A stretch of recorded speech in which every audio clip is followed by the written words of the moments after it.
of things. I'm not going to recite the Breedlove Sailors series verbatim, and we're not going to do the 4-hour Lex podcast. I actually put together a new presentation today, and this is my first time that I'm presenting it. And the title is Bitcoin is for Everyone.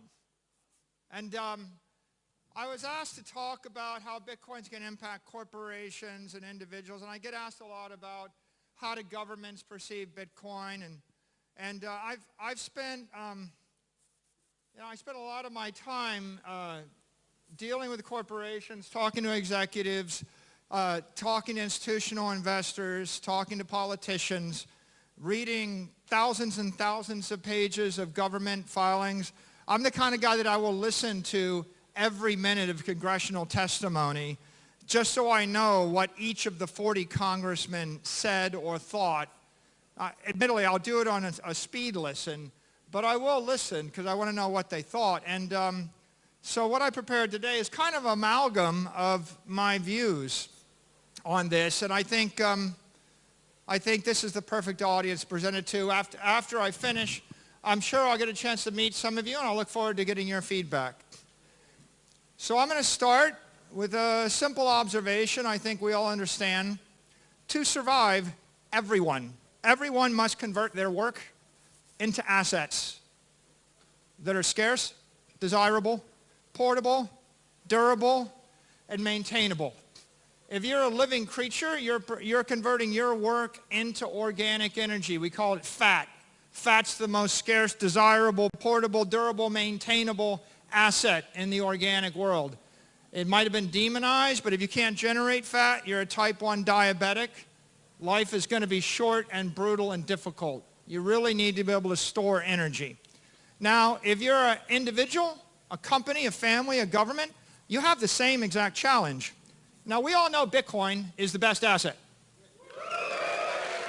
You agree?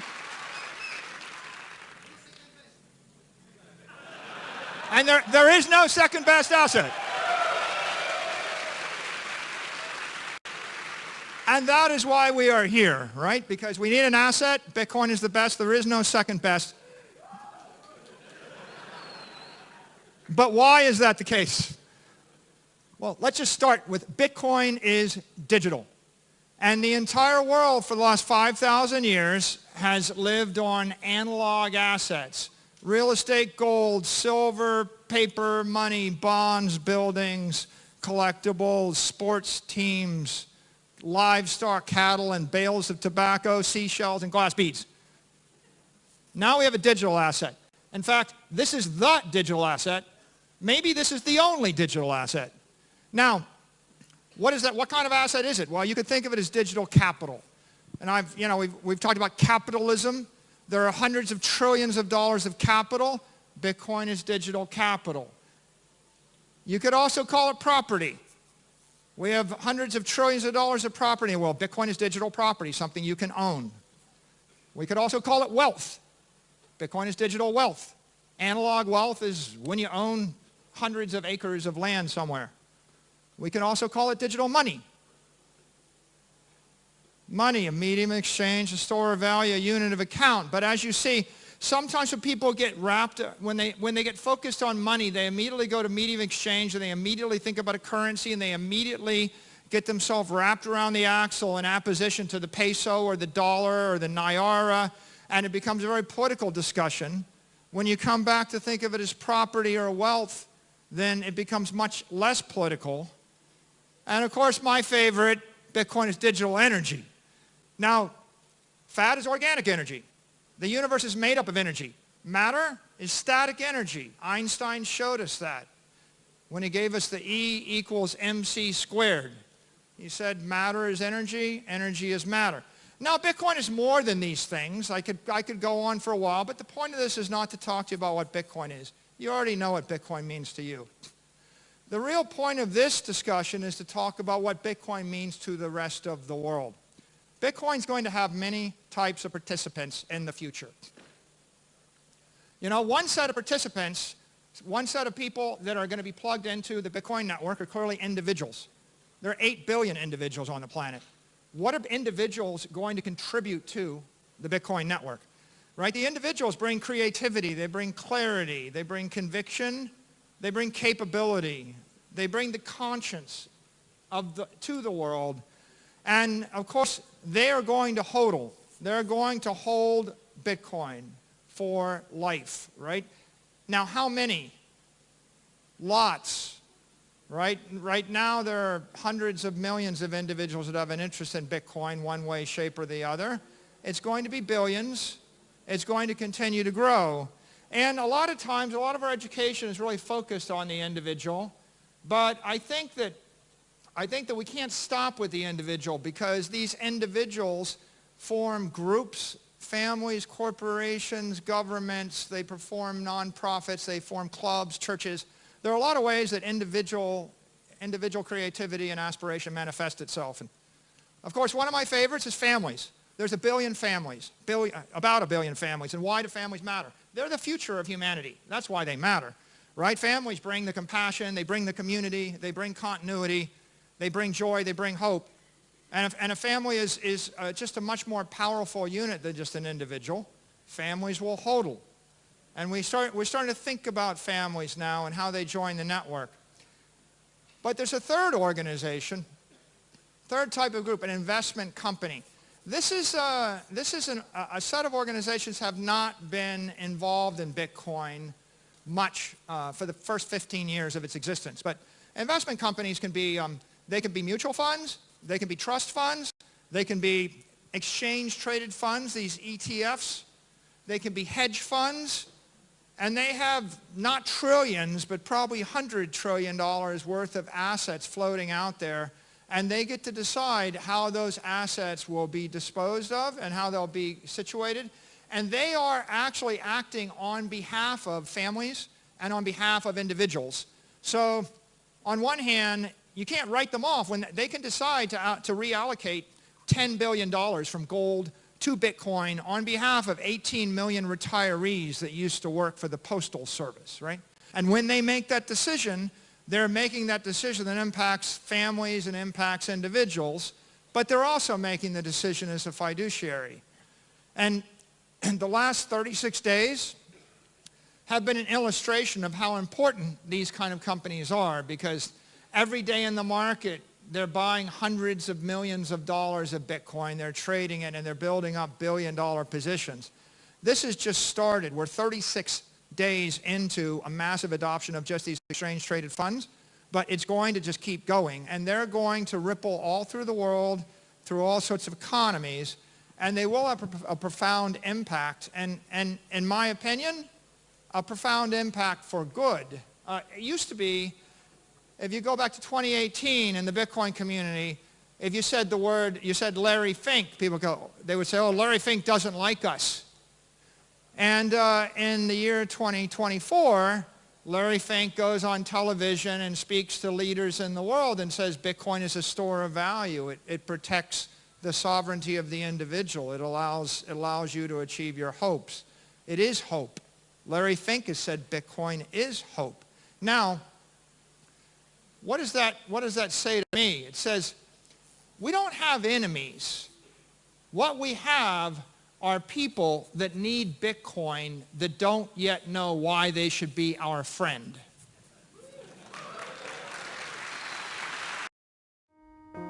Okay, so I woke up this morning and I realized that there's a lot going on in my head that I...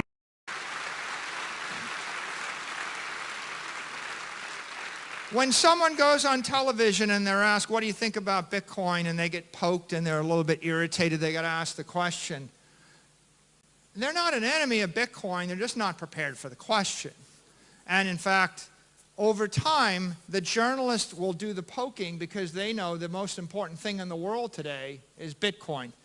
And you're going to have a group of people that understand it, that will say it's the future. And you'll have a group of people that don't understand it and they will not have embraced it. But at the end of the day, with time, with education, we're going to see more and more people join the network and they're going to participate. Now, those investment companies aren't the only type of companies. There are operating companies. And operating, by the way, how many? If you do a quick Google search, 333 million is the count on Google of companies in the world. Think about that for a second, 333 million. There's a lot of companies, and all of these individuals and all of these families, they all act through corporate entities. Oftentimes, you'll see a group of 5 or 6 or 10 or 50 or 500 or 5,000 or 50,000. Now, how important are companies? Well, they provide all the products, all the services. They develop technology. Not many people in the room can create their own iPhone. You know, not many people in the room want to manufacture and ship all their food or grow their own fruit in the winter. These companies are critical to our quality of life. We know that from Austrian economics. But if you're wondering, like, how long have we had specialization of labor? You know, 1 million years ago, they dug up stone axe factories.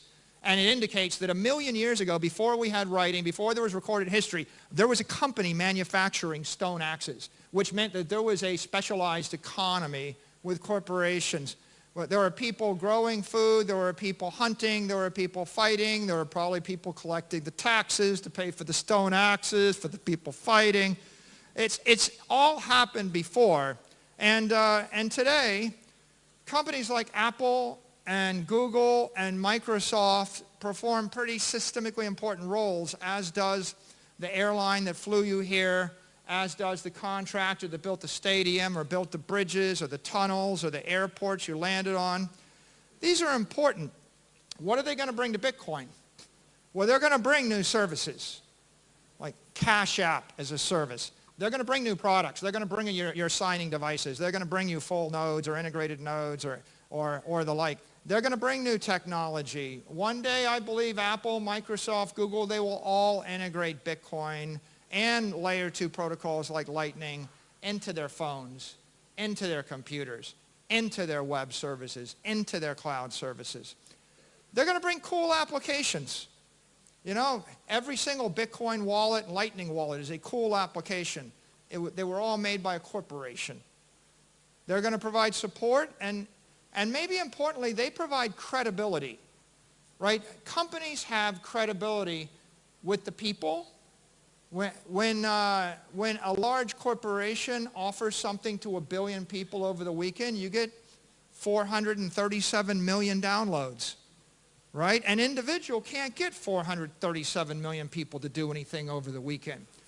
When a company has a problem, they pick up the phone, they call the White House, or they call a senator, or they call a congressman, or they go to court and they sue. Companies actually can avail themselves of the legal system, the political system, the executive branch. You know, sometimes they're in controversies, but companies have credibility, and that credibility will defend the network, it will spread the network, it will enhance the network, it will actually embrace or enhance and support the lives of every individual and every family. We need them, right? Companies are not, you know, the evil empire creature that's against you. Companies are just made up of people, and the person running the company either understands Bitcoin or they don't. And if they don't, then they're just a supporter waiting to be recruited. Or there'll be someone that understands it, you know, and they own it personally, and they're waiting for the political environment in their company to change so that they can buy it corporately. You know, Tim Cook has admitted to, you know, owning Bitcoin, right? Lots of senior level CEOs own it. Sometimes they're reacting to their shareholders, their board of directors, their employees, their regulators, and privately, individually, they would pursue one agenda, but publicly, because they have to report, or they have to represent the corporate interests, and they have to respect the constituencies they serve, like the customers that don't understand it. They have to wait until their customers understand it or demand it before they can move. But ultimately, these operating companies are going to be great supporters of the network. They already are, and they will hodl. They're going to build Bitcoin on their balance sheets in the same way. Dit is wat de meeste dropshippers doen. Ze zoeken naar producten op AliExpress zoals deze. Ze importeren dat vervolgens naar hun eigen website. Now we get to everybody's favorite, banks, right? And you can be your own bank. That's the promise of Bitcoin. But you know, there are thousands, if not tens or hundreds of thousands of banks in the world, and they're serving, you know, who knows how many people, you know, billions and billions of people, and they're custodying hundreds of trillions of dollars of assets, and they are intertwined essentially in the fabric of the economy. And Bitcoin offers them something too. It offers them the same benefits and many of the benefits it offers a family, an individual, corporation. But what do? Well, they custody, they extend credit, they'll give you a loan, they deal with compliance rules. How many different sets of rules are there in the world? There's 10,000 jurisdictions, 10,000 different sets of rules. And the banks have armies of lawyers and accountants and compliance people to figure out how to give you a mortgage or to figure out how to give you a car loan, right? It's a lot of work. You know, you don't really want to borrow money from the dude down the street, right? They call that a loan shark. And yes, you can do it, but the interest rate, you know, is going to run to 70% a year, not 7% a year. And so however bad you think it is with a bank, it gets infinitely worse when it's an individual, right? And they don't sue you. They break your legs when you don't pay the bill. So banks are really important for these things. They also have an important role in transfer, settlement, moving assets around millions of times a day or billions of times a day. And ultimately, you know, they used to joke, banks where all the money is. Banks will HODL. Banks will also hold Bitcoin on their balance sheet in time.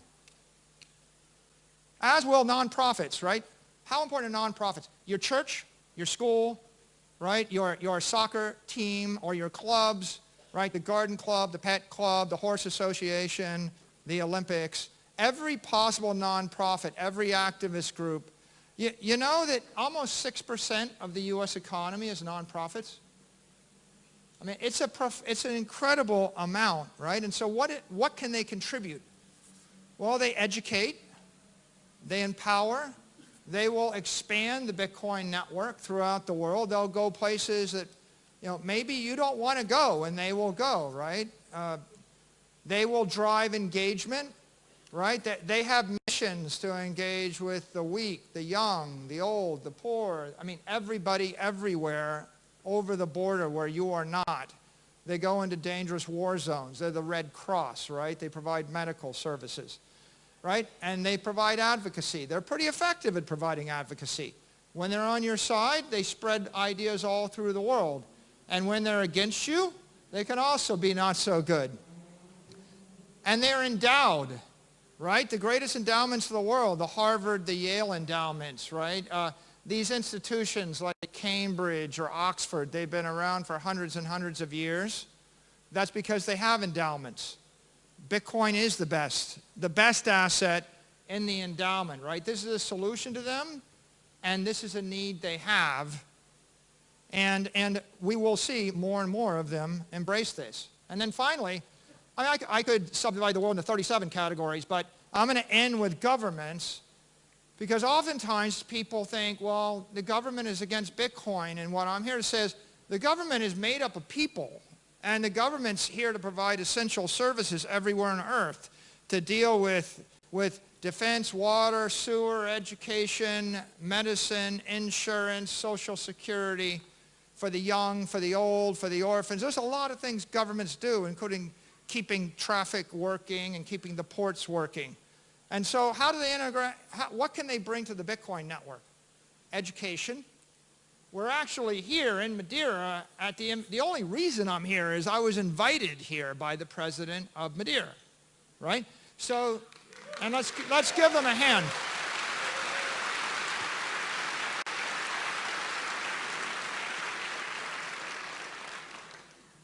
And so they have this role. They will integrate. They will provide security. I think governments will eventually engage in Bitcoin mining. They will support Bitcoin miners. They will defend Bitcoin miners. When you see a world of 100 different countries, all of them mining Bitcoin, then an attack on one of the Bitcoin miners may result in a response by another country. So I think the governments will also be advocates, and the governments have balance sheets, and the governments will hodl. So everybody here, they all need Bitcoin. They can all contribute to Bitcoin. And they will all support it. So key point, everybody. And when I say everyone, I don't mean every person. I mean every entity. The ones you love, the ones you hate, your enemies, your friends, the company you dislike, the company that you adore, the other family, the whatever, your favorite sports team, and the awful soccer team that beat your soccer team. Sorry, awful football team that beat your football team. It's not just Bedford that needs Bitcoin. Everybody benefits from Bitcoin. They may not know it, but they do benefit. Why do they benefit? Because the story of civilization is about purging toxicity from our systems. Right? Humans started living longer when we realized we shouldn't drink water with germs in it. And then we realized, why do we cook our food? To get the toxic germs out of the food. Right? And then at some point we realized that if we could get the toxic pathogens out of our blood, we might live longer.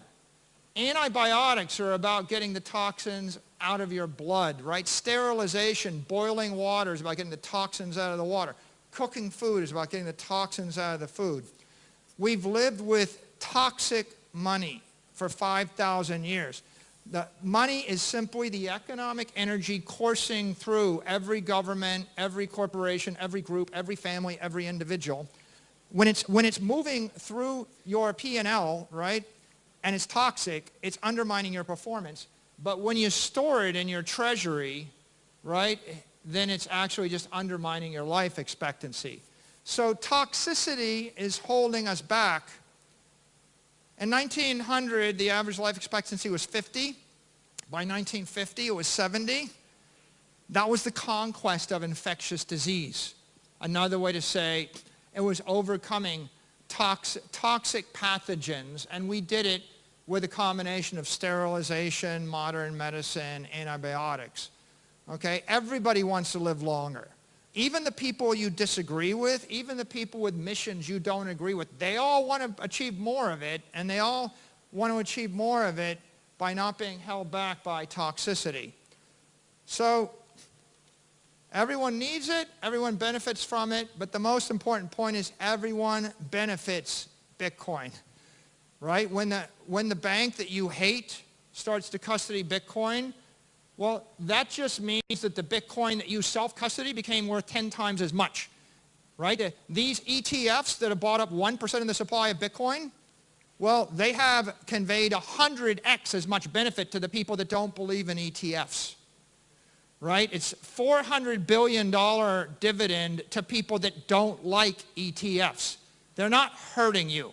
What happens is when your enemy joins, you're improved and the network is improved, and the likelihood of war decreases. We move, if we want to eliminate war and conflict and violence, we really want all of our enemies to settle their differences in a fair, equitable fashion. And the fair, equitable, peaceful way to settle your differences is Bitcoin. So you shouldn't fear those who don't understand, who are your enemy, who join Bitcoin. You should fear those who are your enemies that don't join Bitcoin. They're the ones that will use bullets to solve the problem.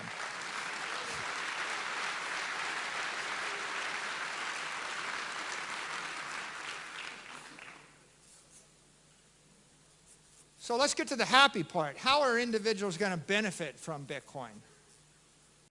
Well, what does Bitcoin bring you, right? I mean, it empowers everyone to live their best possible life, right? It's bringing you freedom, economic freedom, political freedom. You go where you want. You have control of your destiny.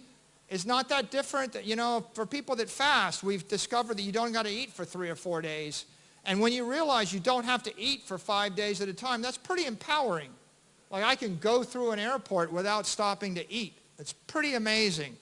Well, imagine being able to go where you want to go. It opens up opportunity for you. It provides you with emotional security, mental security, physical security, economic security. It provides camaraderie. I mean, look at us all here today. I have something in common with every one of you. And it's just awesome.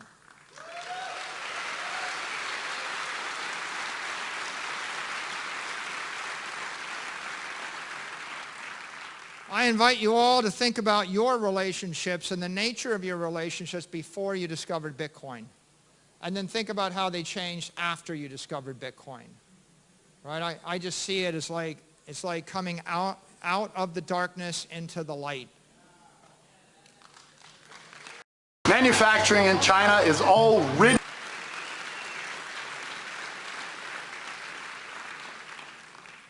And that's why I see Bitcoin as empowerment and hope for the individual. But for the family, what does it mean to the family? It is a foundation to support your family for generations. Right? What is the tragedy of the family? The tragedy of a family is when you run your family on toxic money and you build your family on defective assets. And it's like coming out of the darkness into the light.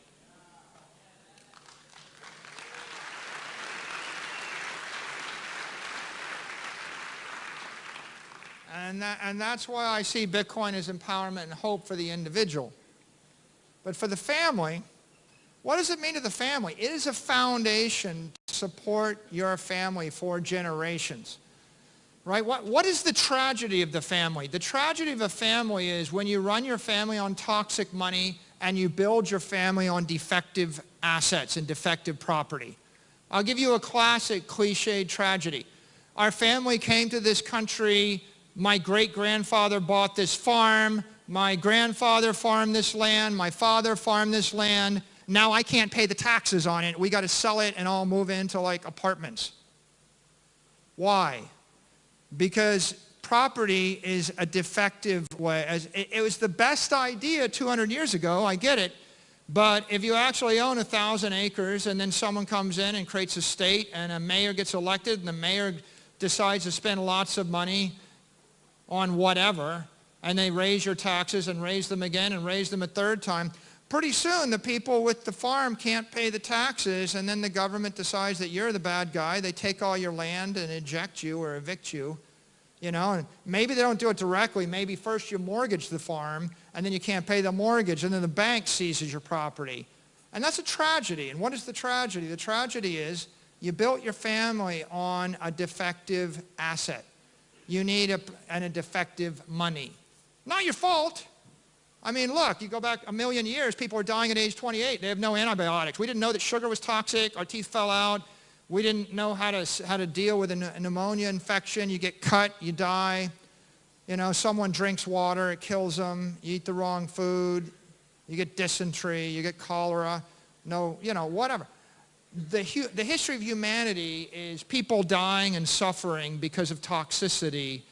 And the promise of technology is first we come up with the science to figure out it's toxic, right? The microscope let us look into the blood and realize that there were bacteria that were killing us, right? You need the instrument, then you need the understanding, then you solve the problem. Right? That is the story of civilization. That is how humans progress. Well, with families, a lot of families struggle, and the economic struggle is a defective economic strategy. Bitcoin gives you that foundation. And you can use it to protect your family, relocate anywhere, change your career, create a legacy, accumulate more assets, accumulate wealth, plan for the future. You know, if you asked me, before Bitcoin, if you asked me, how are you going to create or fund your foundation for the next 100 years? I would have said something like, I guess I give all my money to Wall Street and I hire some good money managers, and 70 years from now, the grandson of someone that I hired today might go to college, figure out what to do, and day trade or shuffle my money around so I don't lose it. That's the best idea. It's not a good idea, right? Right? That's how the Rockefellers do it, right? But you know, what you'll see is that 100 years after someone actually accumulates some wealth, the money's generally gone 99% of the time. And what Bitcoin offers to a family is the ability to actually plan for your great-granddaughter and think that maybe there'll be some support for them, and no one is going to take it from them.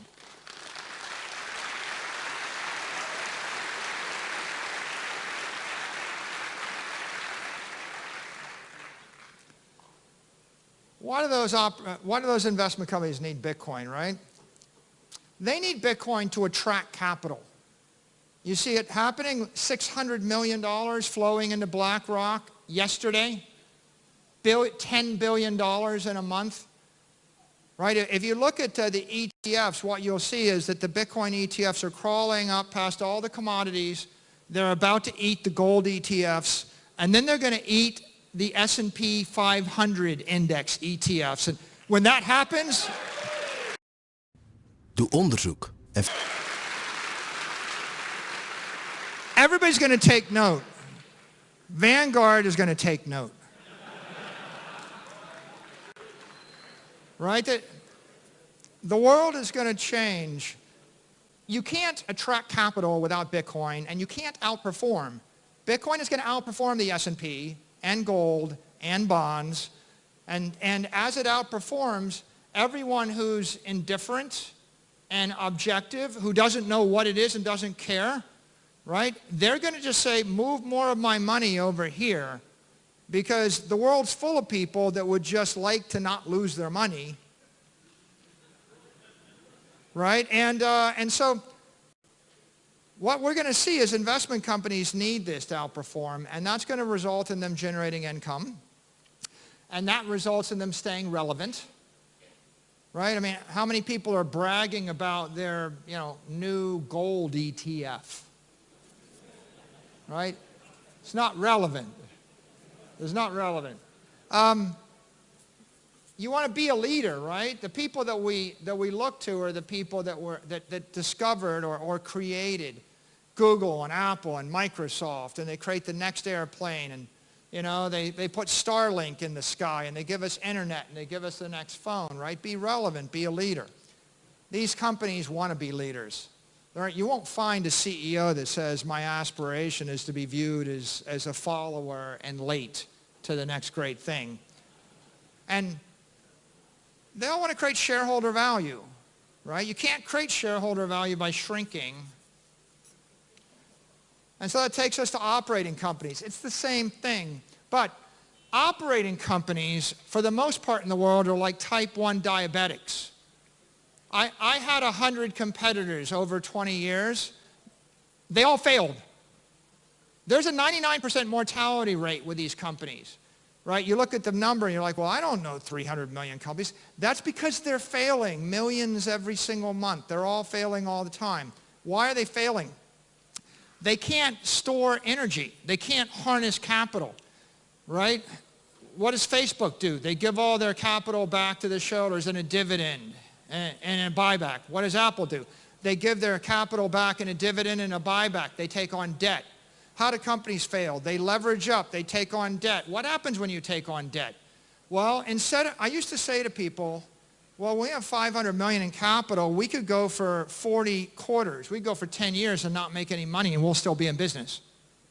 It's like you could go for 10 years and not eat and still be alive. That's indestructible. On the other hand, when you give all the money back and you borrow $1 billion, well, in that case, you end up with a debt covenant, and you have to generate $27 million this quarter. And if you generate $26 million this quarter, if you miss by one 1/1000th of your capital structure, if you miss by 0.1%, you actually trip all the debt covenants and the bank owns you. You're technically in violation of your debt. They can call the loan, you're insolvent. So think about the difference between you starving to death if you miss one meal versus you starving to death when you haven't eaten for the year. Okay, that's the difference between having capital and having no capital. The status quo in the world today is we tell people you can't keep capital in an operating company because all of the uses, all the liquid capital is dilutive and it doesn't beat the cost of capital. Bitcoin solves the problem. You can harness capital, you can improve your products, you can grow your revenues, you can beat inflation for the first time. You know, the Magnificent Seven are good investments. The other 493 companies are not, because the other 493 companies cannot beat inflation. Because beating inflation means increasing your cash flow 8% every year forever. Or more like raising your prices 10% a year forever. Who can do that? A digital monopoly, a company with no cost, with monopoly pricing power. How many of them are there in the world? There's like 1 in 10,000 companies that you would know of, and 1 in 1,000 public companies. Okay, so these companies, the ones that you might be afraid of, they're not winning, right? They're struggling in the same way, and Bitcoin is a lifeline for them.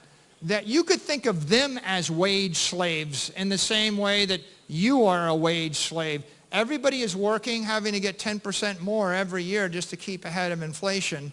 It's just theirs is in revenue and cash flow. And so what does Bitcoin offer them? Extended lifespan. You see a CEO and you say, well, you're going to adopt Bitcoin. He says, why should I? Say, well, it might keep your company from going bankrupt in 10 years. It might allow you to continue to do business and serve your customers for the next 100 years. How many companies are 100 years old? Not many. I'll ask you another question. How many famous education institutions with endowments are 100 years old? Most of them, right? Why is it that universities last 100 years and companies don't? No capital. That's why. You think anybody goes in business wanting to die? You think they want to have their company fail in 12 years or 6 years or 25 years? No, they're stuck in a system, right? They're stuck in a traditional system that makes them do this. Banks have the same issue. They want to attract and retain capital. They want to decrease risk. You could say, well, the bank is beholden to the central bank. Well, here's another vision. What about 100,000 banks that are all tapped into the Bitcoin network and they don't have to worry about the Bitcoin network shutting them down? Right? When a bank joins Bitcoin, it becomes systemically robust, much more anti-fragile. This is a benefit to banks, right? They would like to find a way to do this. This will decrease their risk, increase their earnings, let them create shareholder value, let them delight their clients. They have 1 billion customers. They have corporations. They need to serve them. All of these companies, all of these nonprofits, they all need the bank to support what they do, right? And in time they will. The nonprofits are also going to benefit. They want to raise capital, but also they have endowments. They want their endowments to go up 40% a year, not go up 4% a year, right? There's nobody running a church, a charity, a benefit, a school that'll say, we don't want our endowment to appreciate, and we don't want an endowment. This allows them to harness technology. This allows them to extend their reach globally. Bitcoin is money that's global, and it's got a half-life of forever. All of these endowments, they're using money that has a half-life of 10 years or 5 years. Your property might have a half-life of 20 years. Their investments are short duration, and their investments are local, right? Their property is local. So Bitcoin stretches your scope across time and space. Now tell me, what charitable pursuit doesn't want to do more and last forever? They all do, right? You won't find anyone that says, well, we just want to be out of business in 3 years. So Bitcoin's the solution to nonprofits. And for governments, traditionally, people have thought, well, the government doesn't like or won't embrace Bitcoin. But they will embrace Bitcoin, because Bitcoin provides them with the financial power to thrive in the 21st century. And there's no government on earth that doesn't appreciate the power of money, right? This will allow them to lower taxes. It will allow them to strengthen their currencies, defend their sovereignty, improve their economies, join the global community, and delight their citizens. And if you talk to any politician, there's none of them that will say these aren't agenda items for them. And if you say, well, could you achieve that with infinite money? They would say, well, I don't know if I could achieve it, but it would make it a lot easier, right?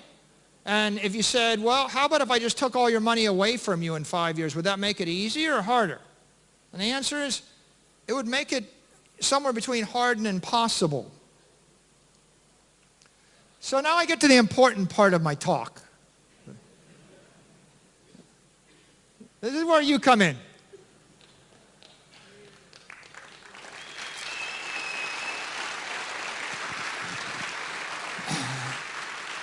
Ask not what Bitcoin can do for you. Ask what you can do for Bitcoin.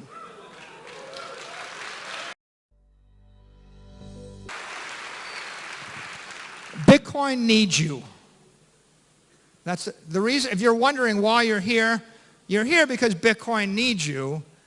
And my deepest hope is when you leave, you'll leave empowered, inspired, and enabled to go do good for Bitcoin wherever you go back to after you leave Madeira.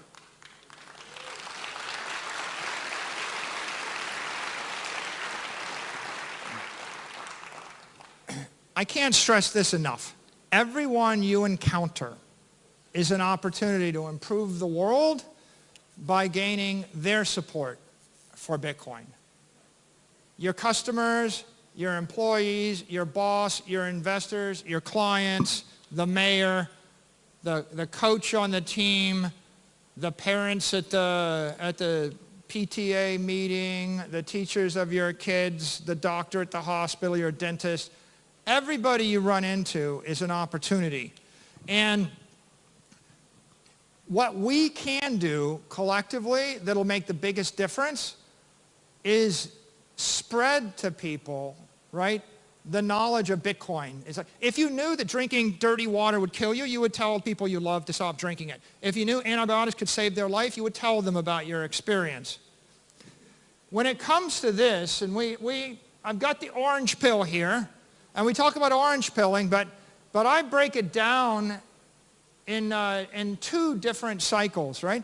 First of all, everybody you meet has an intellectual perspective on Bitcoin. Okay, and they're going to click through these 5 gears. The first perspective is denier.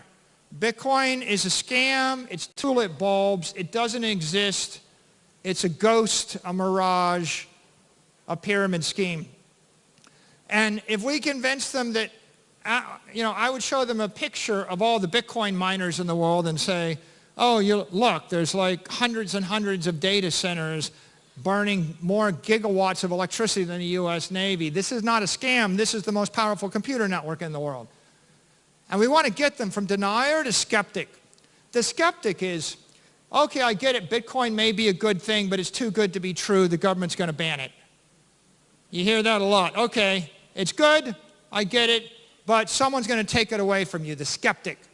And what you have to then show is, well, if the government was going to ban it, they wouldn't be bragging about having captured 3 billion of it and selling it in the open market, right? Nor would they have approved the ETFs, nor would they be fighting over who gets jurisdiction over it, right? And we need to move people from denier to skeptic.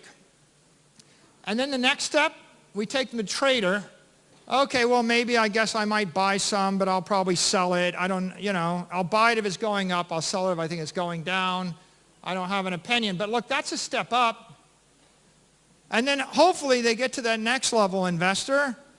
Bitcoin is great technology, just like Google, just like Apple, just like Microsoft, just like water, electricity, cars, and planes are great technology. It's technology. It's the future. I should invest in it. You made a lot of money on the Magnificent Seven. How do you not own Bitcoin?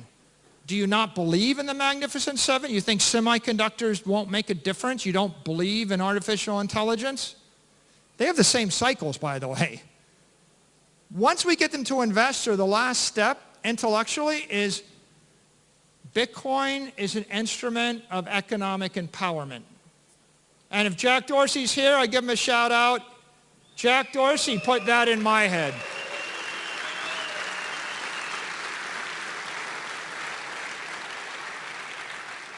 By the way, don't get dejected that someone may actually be a denier. You know who was a denier? Me. And you know what I became next? A skeptic. And then at some point, I looked and I said, you know, the world's kind of messed up and interest rates are zero and my dollars are generating zero. I'm going to buy Bitcoin, and I became a trader. And then after I bought the Bitcoin, I started reading a lot more and listening to a lot more podcasts and thought about it, and I realized, no, I should be an investor.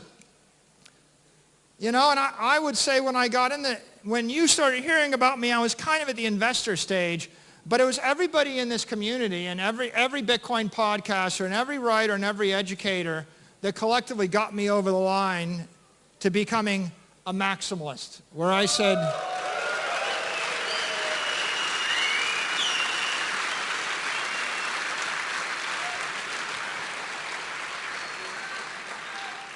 so, yeah, if you don't think you make a difference, you do make a difference, right? You're never going to see a collection of people like this at an Apple investor conference or at a Google investor or a Microsoft investor or NVIDIA investor conference or a gold investor conference. This is very special.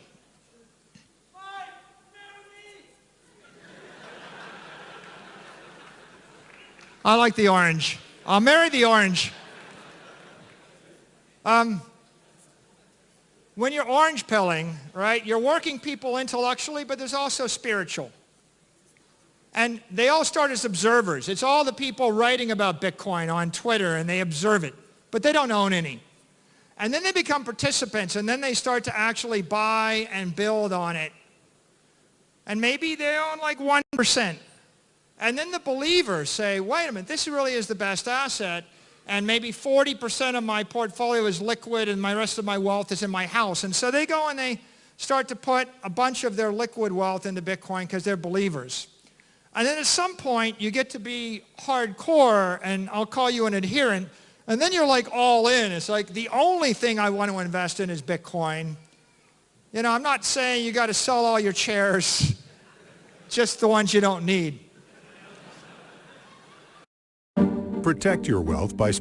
But this is a spiritual journey, and then at the final point, you become an advocate. And when you're an advocate, it's not just you're all in. You want to go tell other people. You want to convince your company, your charity, your church, your government, your friends, your family. You're an advocate. So think of this as a continuum, and we're working together to move people from the lower left quadrant, you know, denier or observer. And they're going to say, well, don't talk to me about Bitcoin. They know about it, but they don't want to talk about it. And you move to the upper right quadrant, you know, you're a maximalist and you're an advocate. And, you know, and you don't necessarily just stay there. We all got to work together to keep ourselves motivated to be in that quadrant, because it can be quite a drain. But I just leave you with this thought, right, which is Bitcoin grows stronger with every new participant at any level, right? You know, you can say whatever you want about me, just spell the name right? Say the name right, Bitcoin, Bitcoin. Right? When people are talking crap about Bitcoin, we're winning. When they're not sure about Bitcoin, we're winning. When they're liking it, we're winning. When they're debating something, we're winning, right? Bitcoin grows stronger. And I posted this yesterday. It's like Bitcoin represents the digital transformation of capital. What is that worth? That is worth half of everything in the human race. It's half of everything. There's other stuff, medicine, politics, education. I don't dismiss it. But the digital transformation of capital and energy and property means that every person, every family, every corporation, every government, every movement can live their best life, achieve their greatest aspirations, right? And when you think about that Olympic athlete and you walk in the room, you say, hey, guess what? The new science came in. We don't have to bleed you this week. You know, you get to keep your blood while you're working out, you know, and we're not going to cut off your oxygen, right? At that point, you think, maybe you got a chance to win this thing. And so I want to thank everybody and just end with the observation, Bitcoin's for everyone.